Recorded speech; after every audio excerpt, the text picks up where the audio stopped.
जंगल में घने पेड़ों के बीच एक गरीब आदमी जिसका नाम रामू था, रहता था। रामू एक साधारण व्यक्ति था, लेकिन उसकी मेहनत और ईमानदारी उसकी सबसे बड़ी पूंजी थी।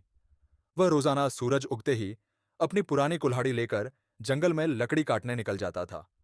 उन लकड़ियों को बेचकर ही उसका और उसके परिवार का गुजारा चलता था।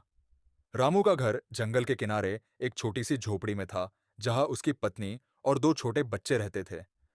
उसकी पत्नी सावित्री हमेशा रामू के लौटने का इंतजार करती, और बच्चे खुशी से दौड़ते हुए उसे देखकर अपने छोटे छोटे हाथों से पकड़े हुए लकड़ी के गट्ठर को उतारने में मदद करते थे। एक दिन रामू जब जंगल में लकड़ी काट रहा था, तभी उसे एक अजीब सी आवाज सुनाई दी।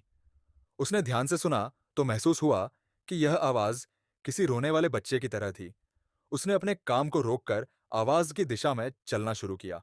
चलते चलते वह एक बड़े पुराने बरगद के पेड़ के पास पहुंचा। वहां उसने देखा कि एक सुनहरी रोशनी पेड़ के नीचे चमक रही थी। रामू को ऐसा लगा जैसे रोशनी उसके अंदर एक अजीब सी शांति भर रही हो। पास जाकर रामू ने देखा कि रोशनी के बीच एक छोटी सी परियों जैसी आकृति थी। वह रो रही थी। रामू ने झिझकते हुए पूछा, तुम कौन हो और क्यों रो रही हो? उस आकृति ने अपनी चमकती आंखें उठाकर रामू को देखा और कहा, मैं जंगल की रक्षक हूं। मेरा नाम वनदेवी है। एक शाप के कारण मैं इस पेड़ से बंधी हुई हूं।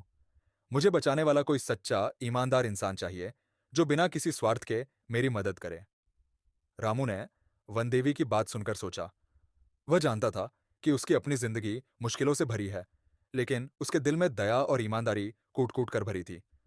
उसने बिना किसी लालच के कहा, मैं तुम्हारी मदद करना चाहता हूं, बताओ मुझे क्या करना होगा?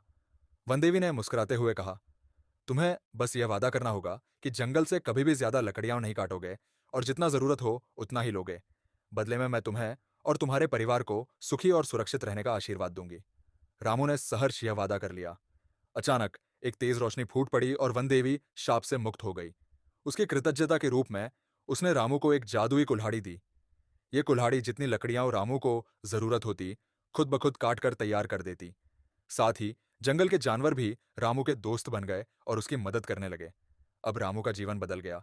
उसकी मेहनत तो अब भी थी, लेकिन उसके पास हमेशा पर्याप्त था। उसने कभी भी अपनी जरूरत से ज्यादा नहीं लिया, और उसका परिवार सदा सुखी रहा।